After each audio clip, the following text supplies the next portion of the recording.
Yes, people, welcome back to another stream, man. And as you can see on screen, since Manchester United's Rasmus Højlund made his debut, he has not scored a Premier League goal in 110 days, 23 hours, 42 minutes, and 53 seconds of Manchester City are officially Club World Cup winners. Absolutely insane scenes. Hopefully you guys are all doing well, man.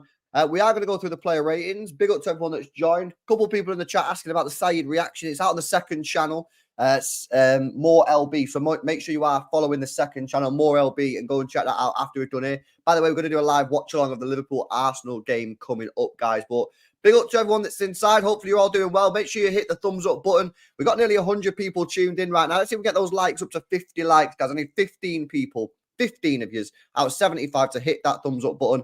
Make sure you are subscribed to the channel as well if you're new. Let's get some shout-outs done. Yes, in the chat for the shout-outs, guys. Yes, in the chat for a shout-out. Come on.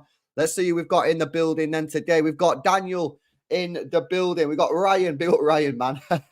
Make sure you're following the second channel. Big up to SB. Big up to Itchy Goat. Yes. Big up to Mohammed Kadri. Big up to Broman. Big up to Ryan. Ethan's here. Big up to Samod. Yes. Big up to Thotam. Good to see you, man. Big up to Chrome Abyss. What you saying, Bray? Big up to Dash. Big up to Kelvin. Jamie's in the building. Daddy's daddy. Yes. Lako's here. Ben's here. Narimeni's here. Super City's here. Daniel's here. Kelvin's here. Marshy Boy City is also in the building. Good to see you guys. Hopefully you're all doing well, man. We're going to go through the player ratings. We've got about 25 minutes or so to get these done, so we've got quite a bit of time to get them done, and then we'll jump into the Arsenal versus Liverpool at Anfield watch-along, which is a big game, isn't it? It's a big game. City, we probably want a draw if we're being honest. Like if we're talking facts, we probably want a draw in that match. That's probably the best result for us. Aston Villa last night not winning, that was a great result. So yeah, things are going well so far this weekend. Manchester United have lost. Tottenham are winning, which is a bit of an L. But yeah, listen, it's all kind of going to plan so far this weekend. But let's get into it. Let's get into the player ratings, man. I want to jump into that watch along in 25 minutes. Okay, let's get this up on screen. As always, we'll go through the stats of the players, and we can give them the player rating out of 10. That's the heat map for Ederson, standard sort of stuff. Although he did come out quite a bit there. Look at that, man. Hey, last night's stream on More LB was a madness, you know. I woke up this morning, I was absolutely, I didn't get up till like 12, half 12, man. I was just like proper knackered, but it was a sick stream. Big up to everyone that was in there, man. It was sick. Okay, Ederson, 90 minutes played. He made 2 saves in the game, 1 punch, 2 run-outs, both successful. He made 1 high claim, 1 save from inside the penalty area. He misplaced 7 passes out of 28. That's a 75% passing accuracy. But 6 out of those 7 passes were long balls. 2 clearances made as well. Guys, what do you reckon? What do you reckon about Ederson yesterday? Didn't concede a goal, which is great news. Another clean sheet for the club. You know, this is really positive stuff. We want to try and build on this really, because our defense has been poor. Thought he did all right, to be honest with you. You know what I mean? Like, don't really remember him doing much wrong. He made a massive save at one point, didn't he? Do you remember what was that save? He made a huge save at some point in the game. I think it was a header from the corner, if you remember, maybe in the first half. I think we were winning 1-0 at the time. And the guy got an in-swinger, he headed it, and I think it hit the ground, and then he saved it. Now, it was offside, but he wasn't to know that. You know what I mean? It was a brilliant save. I'd probably give him like a 7.4. Yeah, 7.4. Kicking, not the best. Yeah, kicking wasn't the best that we've ever seen from him in terms of the stats and that, but I think he was all right. I think he was pretty good for the large part. So I'll go 7.4. Probably say the passing wasn't quite at his normal standard to sort of get him a little bit higher than that, but I thought he was pretty decent. Yeah, exactly, Marsh. It was a little bit surprising, wasn't he? Yeah, he did give a penalty as well, but it was offside, so it don't really matter. But yeah, in another day, that could have been a situation. Okay, let's go to Kyle Walker. Now, this is an interesting one, guys, because, of course, Kyle Walker come out and done an interview. Some City fans didn't mind it. Some City fans didn't really like what he had to say in the interview and wasn't very impressed. I thought he played quite well in the previous game against Red Diamonds, bar the 2 huge mistakes. Yesterday, I thought he played well. Let's go through some of the stats. So again, look at a heat map. Much more similar to what we were seeing from last year. Yeah. He's not going forward. Look at how little he went forward yesterday. Much more in a more defensive sort of zone. That's where we need him. Yeah, 90 minutes played. Didn't really have much defending to do, if we're being honest. Got dribble past twice. He won 4 ground duels out of 7. Lost possession only 3 times, which is decent. 100% pass accuracy, fantastic. Yes, he's not trying mad passes, but we don't really need him to. We just need him to defend and do his job properly. 6 long balls, all successful. He blocked 1 shot, and he also had 1 dribble attempt successful out of 2. I'm not going to go crazy on the score. I see a couple people with higher scores than I would probably go for. I think it's in the 7s, but I don't think it's high 7s. I think maybe like a 7.5. I'm thinking 7.5 on this one, guys. I think he put in a pretty standard performance. Didn't really have too much defending to do. But yeah, it's pretty good. That's two games on the bounce now that I think he's been all right. So that's positive. We've got a really tough game coming up against Everton next week, which is they're actually losing at the moment as well, which is kind of good because it ends their run. Although they probably want to get going against us. I thought it was much better than sort of the last month or so. 2 games on the bounce that I think he's been pretty decent. It looks to me like John Stones coming back into the team has basically helped him out a lot, which is good news because now he's just going back into his position from last year. So yeah, I'm going to give him a 7.5. I see a couple of people with a 7.9. No problems. I mean, that's probably a little bit high for me personally. Joe with an 8.3. I can't put him in the 8s myself, mate. But yeah, I'm going to go 7.5. Okay, let's move it on to John Stones. That's his heat map, just sort of like a scattergun approach, just everywhere really in it. You know what I mean? 75 minutes played. He made 1 clearance, got dribble past once, 2 ground duels, 0-1. Lost position only twice. Possession only twice. Only 1 misplaced pass in the whole game, which is pretty decent from basically a midfielder. 1 key pass, 1 long ball unsuccessful. Okay, so his only misplaced pass was a long ball as well. And 1 shot off target. I think he's helping us. I think he's helping us a lot. Now, I don't think he's putting in the same level of performance that we got from him back end of last season. But he's still not fully back into it. You know what I mean? He's only played like 3-4 games in terms of 90 minutes. In fact, probably not even played 90 minutes. He played like 75 minutes or something. But you can clearly see John Stones coming back into this side is massively helping us. Massively helping. He's just making us a lot more like efficient in midfield, in my opinion. Like I think when we get the ball forward and he's there, like it's just a lot. We just look a lot smoother. It looks like the team knows what they're doing. It looks like we are much similar to how we played at the end of last year. Still not as good. In fact, nowhere near as good. But you're sort of seeing that style come in.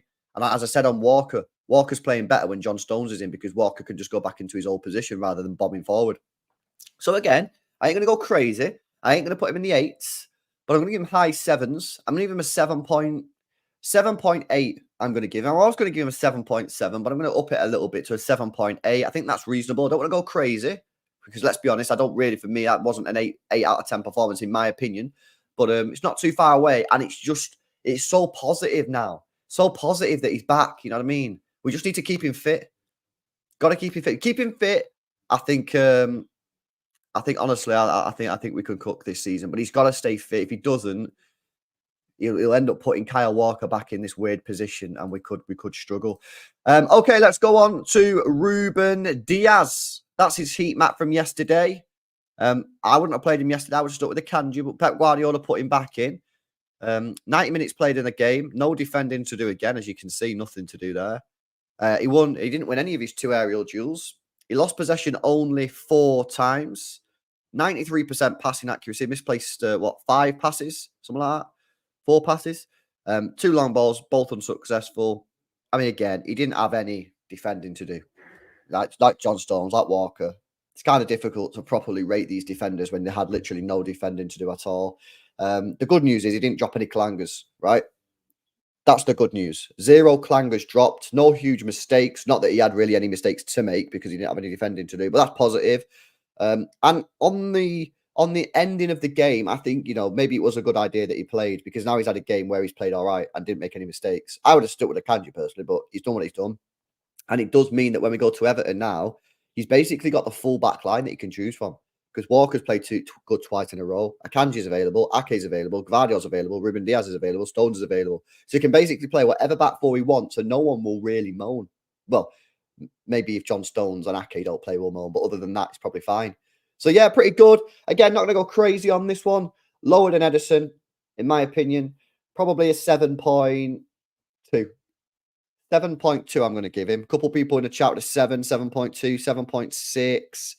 Yeah, I want to go 7.6. Personally, a bit too high for me. But yeah, 7.2, good. Good, solid performance. Big up Amy won before for the member chat, by the way. Champions of the world, gold badge season. And I've seen a couple people with it already this morning at the shop. Crazy. Okay, let's move it on to Nathan Ake. Well, what a player this guy is. What a player this guy is, guys. That's his heat map from yesterday. 81 minutes played, 1 clearance, 2 tackles. He won all 3 ground duels out of 3. He won his only aerial duel. His stats, man, are just crazy. Misplaced 9 passes with an 82% pass accuracy, 4 long balls, 2 successful, 1 shot on target, and he hit the woodwork as well. This guy's a joker.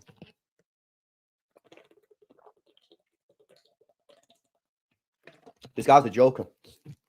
How he's not been playing all season is quite honestly quite just stupid. If we're being real, yeah, cut a crap. The fact this guy's not played every single available minute of when he's been fit is a joke, really. He's our best defender at the moment. He's improved on the ball. He's turned into Roberto Carlos with his shooting, and defensively, he's just an absolute machine. Yeah. The shot was class, defensive. I mean, he's the only defender out of the back four that actually had defending to do based off of the stats, and he got 100% pass. He got 100% completion on all his challenges. The guy's a joke, man.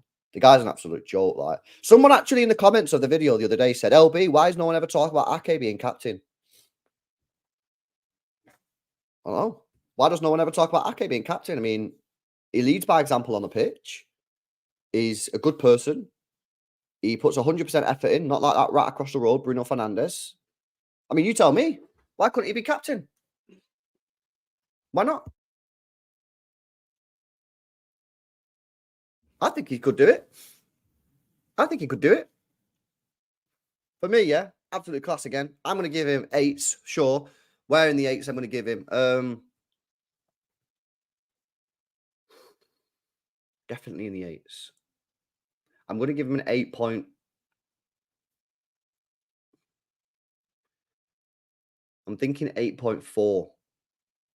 I'm thinking 8.4 for Nathan Ake, guys. What are you guys saying in the chat? Let's have a look what you guys are saying. 8.5 from Dash, Itchy with an 8.5, Kareem with an 8.7, Itchy with an 8.5, Marsh at 8.5, Lurko with an 8, Joseph with an 8, Joat with an 8.4, Ben with an 8. Yeah, I'm going to go 8.4, man. Everyone's put him in the 8s, which is good news. Everyone's put him in the 8s, which is good news. So, yeah, yo, big up CV. Yeah, it was class on it. Yeah, I'm going to give it an 8.4. He's just mint. He's just mint, man. And he's got to play every game going forward. Yo, big up to Chicken Wing, man, with a super chat. Says, yes, they are losing 2-1. But believe me, if I say, or believe me, believe me when I say we are losing if we don't come with our A game against Everton. Dyche has changed a lot as our manager. Facts, bro. I'm worried about that game. Listen, we'll deal with that as and when we get it. But I agree, man. That is going to be a tough match. Be prepared for hell. Yeah, be prepared for hell. Oh, Pagliacci says 9. Eder with an 8.7. Pi with an 8.5. Okay. Right, let's move it on from Nathan Ake. Class player, and could be in line for man of the match potentially. We'll find out when we go through all these players. Let's go on to Rodri. Wow, bit of a scare last night, weren't they, guys? Bloody hell. That's his heat map from yesterday. As you can see, kind of everywhere as usual, but mainly out on the left-hand side. 74 minutes played, 95% passing accuracy, misplaced only 4 passes in the whole game. 4 long balls, 3 successful. 3 ground duels, all 3 of them won. He only lost possession 5 times. Made 3 interceptions as well. Yeah, mate. Guy's just mint. As always, standard mint. Mint. My whole world stopped when he went down and he got injured. And I was like, oh, damn, our season is over here. But luckily, the gods had something for us and he was fine. He said after the game he's going to be available for the Everton match, which is great news. But yesterday for me highlights the fact that this football club has to do some business in January with regards to this position. It's completely negligent if we don't do any business in January and buy a backup. It's negligent. It is. So I'm going to give him 8. Mm, was he better than Ake? That's the question. I give Ake an 8.4.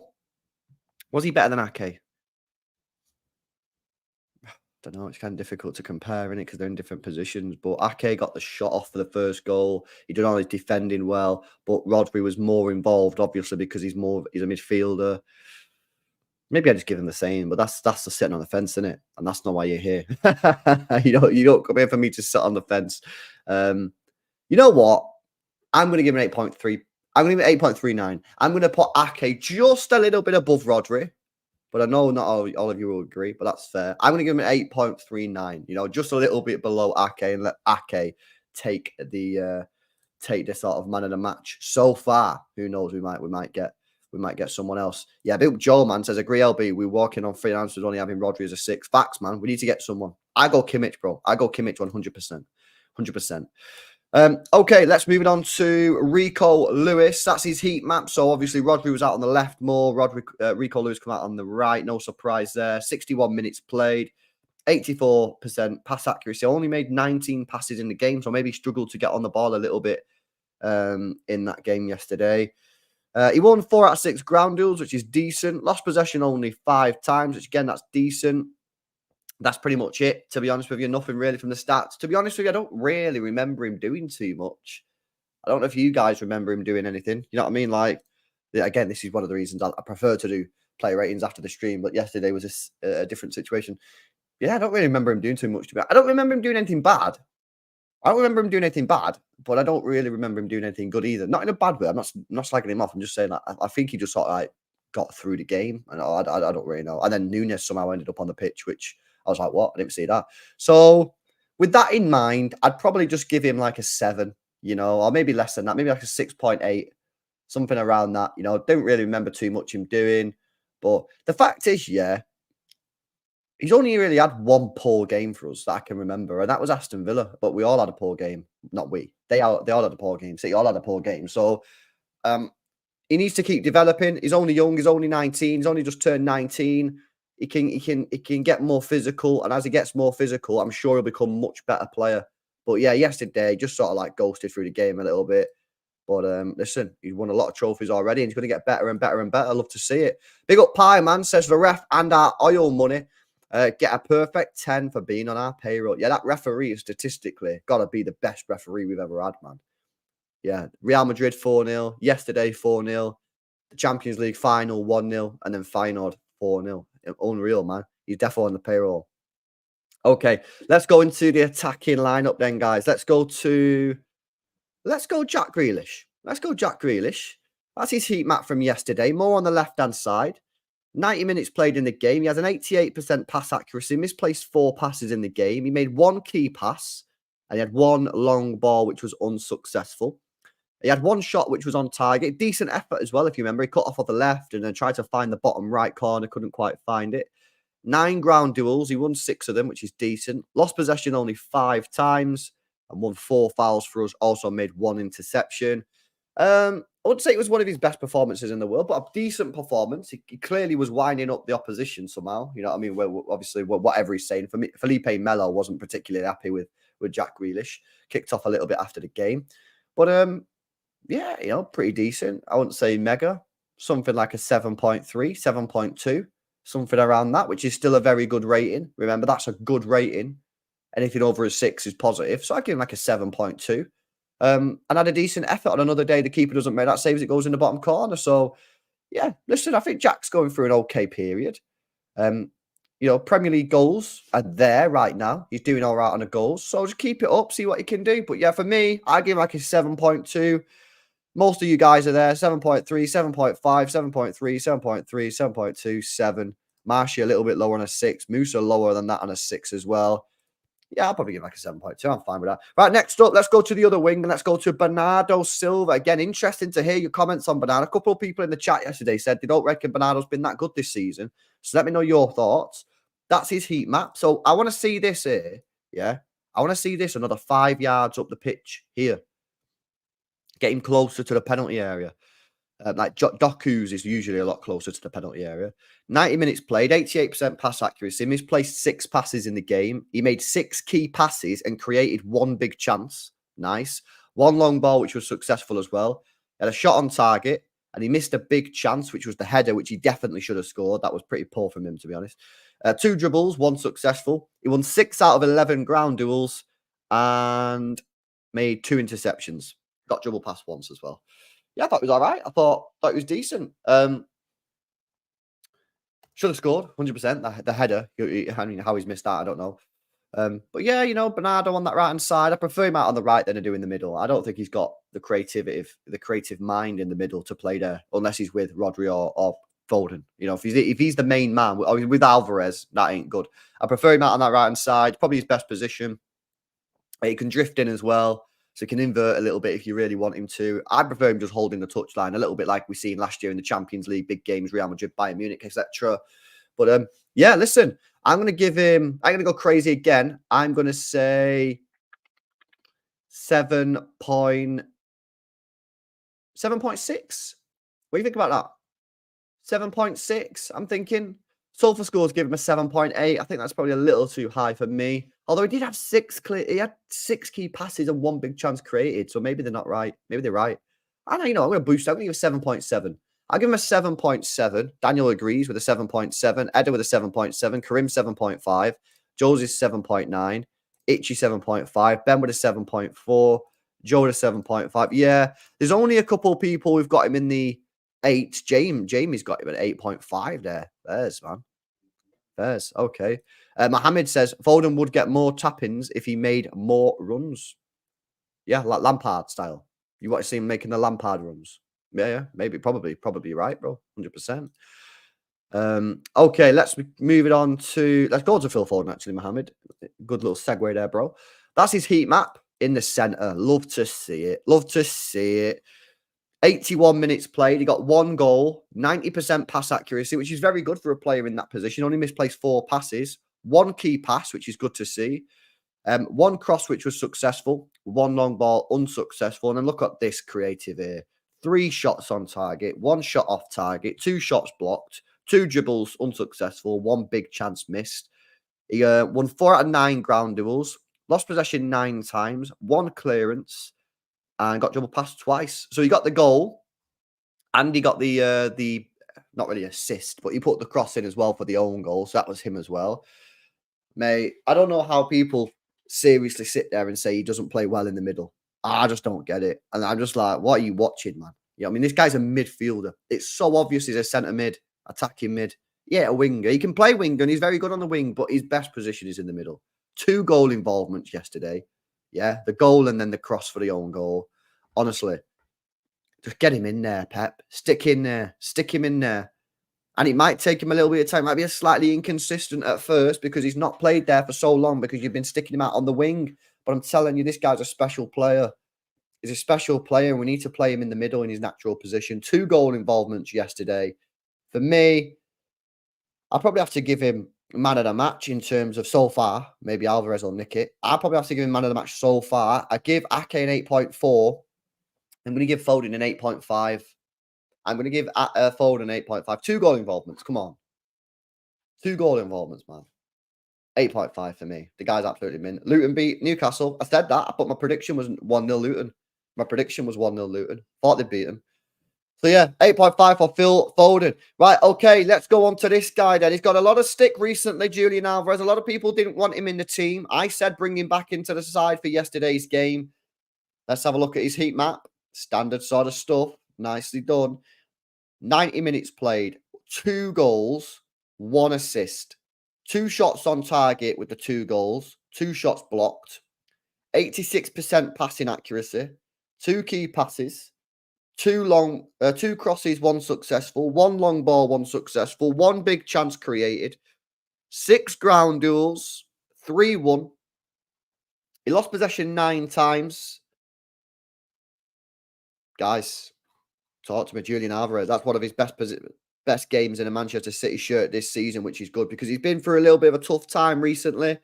He got dropped in the last match for the false 9. He got brought back in for this game, which I thought was the right thing. And boy, did he repay the manager's trust. 2 goals and an assist. The second one as well, where I think it was the second one where he takes a little step to the right and then just blasts it in the bottom corner. What a finish that was. Absolutely class. Probably has to be in the 9s, if we're being honest. He does 3 goal involvements. I mean, you can't really give him less than a 9 for me. I'll probably give him, Sofa score, I've got 9.4. Probably a little bit high for me. I'm going to give him a 9.1. 9.1 for me for Julian Alvarez. Kelvin says 8.5. Abito with a 9.7. Joseph 9.2. Big up to Musa with a 9. Knitting down there with the 8. Daniel with a 9. Osmodius with a 9.2, similar to myself with a 9.1. Yeah, brilliant. Good stuff, man. Gabby with a 9.3. Ben with a 9.7. Yeah, absolutely. Chicken Wing says, oh my God, LB Spurs are really lucky. Yeah, probably, man. I've not had the game on, but I've seen a lot of people in the chat saying Everton are battering them. Big up to Dash with a 9.6. Yeah, class, man. Class. I was going to go for the subs, man, but I want to go do this watch along. Listen, City are champions of the world. Good performance yesterday. That's two W's on the trot now. 2 clean sheets on the trot. But our next test is one of the hardest places to play football in England right now. Goodison Park. It's going to be a hellhole. And we've got to go and get there and get the win. We're under pressure. We're now outside the top 4. We're not in the Champions League spots anymore. Yeah. So we need to fix up. 2 good wins. Decent result last night with lifting the trophy and that. That's surely going to give the players confidence. Surely going to give them the belief that they can go to Goodison Park and get that victory. Huge game in 4 days. 4 days, 5 days, whatever it is. Madness. Right, guys. Going to go live right now for the Liverpool versus Arsenal live watch along. This is going to be an absolutely massive game, and it has huge ramifications for the Premier League title, including Manchester City. I'll be live in a sec. Stream will redirect you. See you in a moment.